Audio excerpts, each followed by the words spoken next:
Hello guys! Okay, here we got the glide cam, we got the Elangu, C-Intake and the pointer light. There's so many stabilizers to choose from out there, so no wonder why it's tempting to go for the bigger brands. But in this video, we'll take a look at an underdog. A Steadicam that is extremely well designed, it's affordable, and it got some nice features.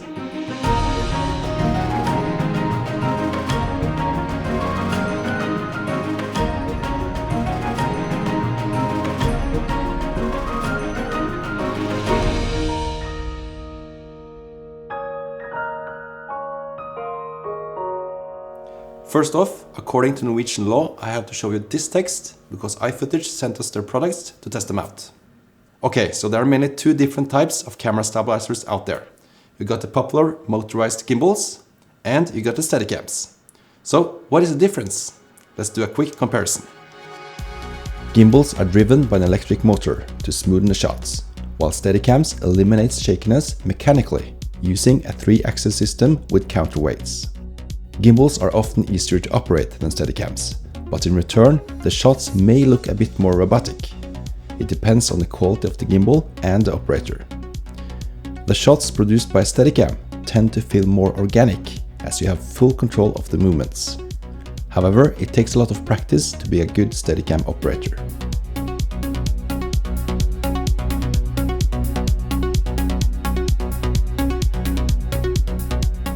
When it comes to price, gimbals are a bit more expensive, especially if you want to mount heavier cameras on them.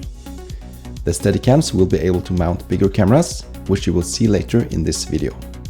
Steadicams are also more flexible and reliable, as you don't run out of power, they are more solid, and they will never get a software or hardware crash during shooting. Within the category Steadicams, there are many products. In our last Steadicam video, we made a video about the Elangu S60T, which is really affordable. We also got the glide cam, which is a bit more expensive, yet more solid and stable. We also got the Wildcat Easy Pro, which I actually made 14 years ago, but it still works. And I know there's a filmmaker called Philip Gjertsen who is still using it.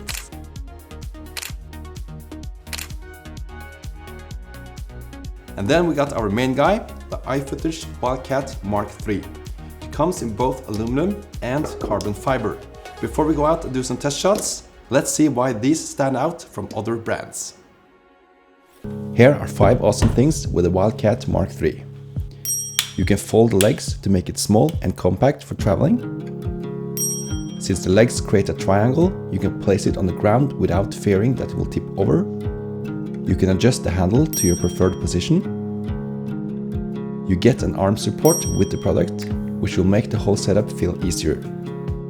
Yes, you can get an arm support for the glide cam as well, but it costs $150 extra.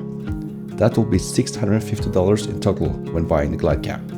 The iFootage Wildcat 3 aluminum costs only $280 in total. And you get a practical and nice bag with it. Since the Wildcat Mark III is so solid, it can handle cameras up to around 3 kilos. Funker med, va? Wow. And the Sigma 835mm, which is quite a heavy lens. It barely works. If I just lose it now, it will slowly twist around. But as long as I keep it in place, this will probably work. This lens is really nice to use on a Steadicam, because when you zoom, it doesn't move. Because if it moved when you zoomed, you have to recalibrate the whole Steadicam.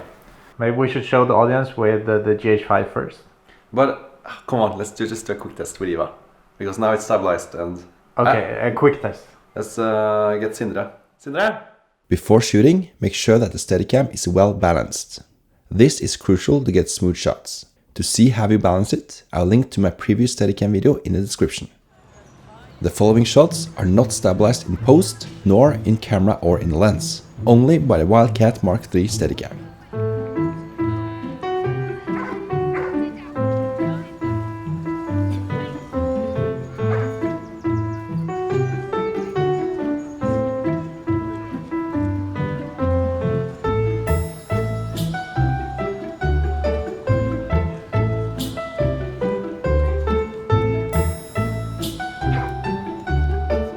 Okay, so that was with a heavy setup, which can be quite exhausting. But actually, the heavier the setup is, the smoother the shots will be. Look at it as shaking a heavy stone versus shaking a tiny stone. The heavy stone will move slower. Now let's test the Steadicam with a lighter setup. Here we are in Oslo. It's freezing cold, but luckily this is going to warm our hearts so we don't freeze. Okay, that was skikkelig teit. So we will do some test shots with the Wildcat, the GH5. And since this is lightweighted, we can remove some of the weights down here and keep it short.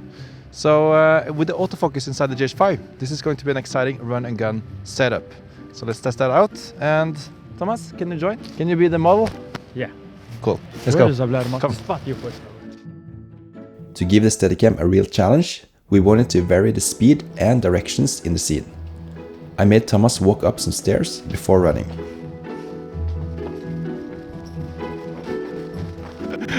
Okay, Thomas, det gikk litt for fort for meg. Pretend you are running fast, but you do it slow. In our first shot, I turned on the stabilizer inside the GH5.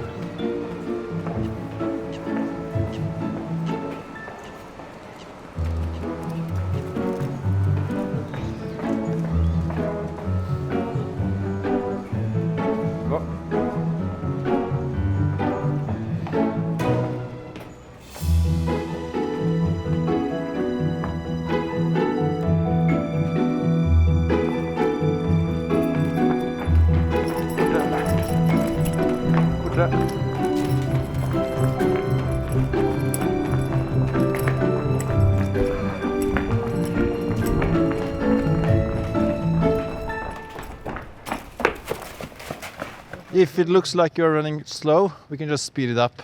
I remember you did that with my girlfriend. She looked like a rabbit. Oh yeah, in the horror movie. Yeah.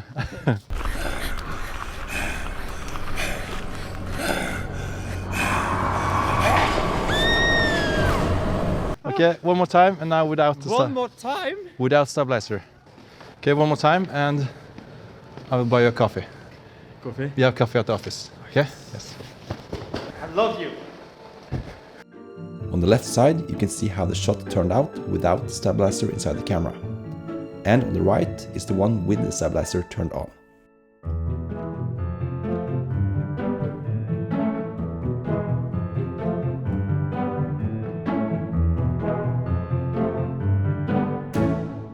As you might see, the left and right movement is the most noticeable when it comes to shakiness. And this is often the hardest movement to make smooth.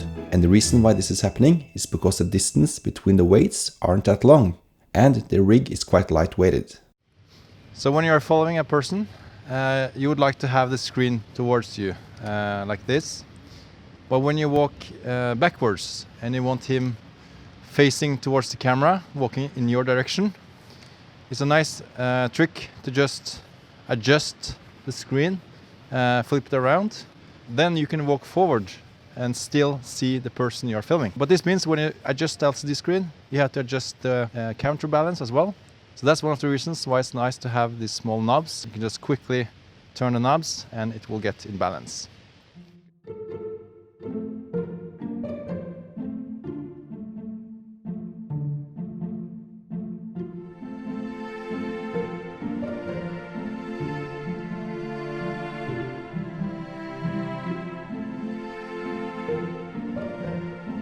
Okay, so that was some controlled test shots. Let's do some improvising, Thomas, where I need to follow you and I don't know where you're going or doing. So that can happen in some scenarios when you're filming. So let's test that out and see how the Wildcat handled that.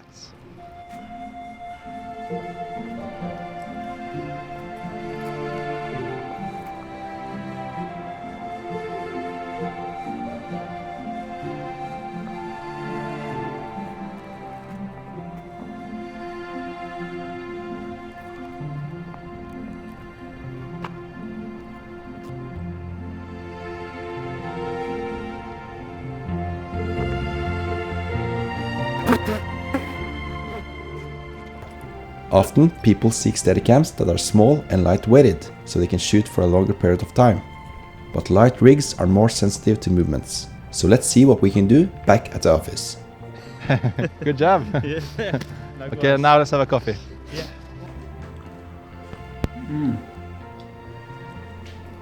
We tried to mount the wireless follow focus system Aperture DEC to make the rig a bit heavier and to see if we could control the focus from the handle, because you don't want to touch the camera when filming with a Steadicam. This is both a speed booster and a wireless follow focus. Okay, now the whole setup is a bit heavier because of the bigger lens and the adapter, so we have to add some weights. Actually, let's add a monitor instead of the weights. It's easier to see the focus with a monitor. So maybe we can mount the monitor down here. I think then we have to use your monitor. We only have one monitor, so... I want to use it. You want to use that? It's important to tighten everything really hard now, or else if it moves during the shooting, you have to recalibrate. So yes, I think we got it. Since it's a speed booster, we get down to 1.0 aperture. Oh, this is actually a bit heavy. This is a bit heavy. Since we are all the way out here with the handle, I'm both afraid that it will fall apart, and also it's too heavy for me to use my thumb to focus. But what we can do is that we can have a focus puller and action. Almost. Okay, it didn't work as easy as I thought. But luckily, you don't always need to focus during a Steadicam shot to make it look professional. So let's go out and find a nice spot and maximize the potential of this rig.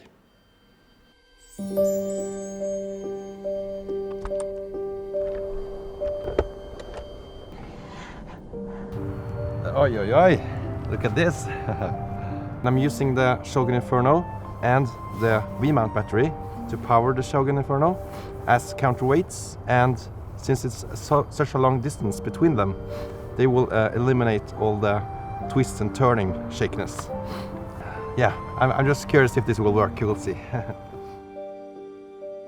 This is heavy, but for fictional scenes where you have control of the shots, I think this is a good solution. So yeah, let's do some test shots. Can you join? Yeah. Vær så god.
Another crucial step to create smooth Steadicam shots is to move your body the right way.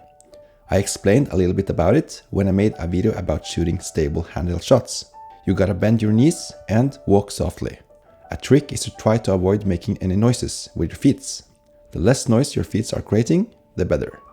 And also your arm should work like a spring, absorbing and removing the movements coming from your feet hitting the ground. Every month we show our patrons an early access of each YouTube video we make, so they can give some inputs on the video and also ask questions about the products. So we have received some questions about the Wildcat. Let's take a look at them. Okay, so Patrice asked, what's the maximum load capacity of the Wildcat? On the aluminum version you can have a camera up to 3 kilos. On the carbon fiber you can have cameras up to 1.5 kilos. But this is based on the weights you get with the Wildcat. If you add more weights yourself, you can also have a heavier camera. That's a great thing with a solid Steadicam versus a motorized gimbal. He also asks, is it possible to mount it on a vest? It should work if you find an arm that has a spool adapter of around 19mm. You should be able to mount the Wildcat on it. And then we have Rick. Maybe you could discuss when to use this Steadicam versus, say, your Easy Rig. Well, Easy Rig's main purpose is to distribute the weight of the camera throughout your whole body, making it easier to operate the camera for a longer period of time. It does keep your camera more stable, but that is just when standing still. When you walk, it will shake. Rick also asks, without a focus puller, I assume you are relying even more heavily on autofocus. That's right, and that's why it can be beneficial to use cameras with autofocus. We used autofocus on the GH5 as we showed earlier in this video. He also asked, perhaps you could describe any missing features that would otherwise be present in the perfect Steadicam. That's a really good input. What I would change with this product would be to have longer legs, or at least opportunity to add longer legs. It would definitely help to remove rotational shake. As you could see earlier in this video, I made the legs longer with my own monitor arm. But since it's not meant for mounting on a Steadicam, and my muscles started to shake when I got tired holding the Steadicam, the vibration made the Steadicam shake a bit, as you can see here. Again, this was without stabilizer turned on inside the camera. Thanks for the questions. If you want to join our little community on Patreon, click the card appearing now. So, should you get yourself the iFootage Wildcat Mark III? Well, the answer is quite simple. If you want a good and affordable Steadicam, this is it. Especially the aluminum version, which can handle cameras up to 3 kilos and which costs only $280. Just remember again that Steadicams are harder to operate than gimbals. I believe that this Steadicam is the perfect tool to practice and become the master of Steadicams. Good luck! Then it's the Filmmakers World Cup. The score has been given from the last challenge, and we also have a new filmmaking challenge for you. We will have prizes for the best filmmakers when we end the season in around April. The competition is free and it's never too late to join. I'll see you again soon. Ha det bra!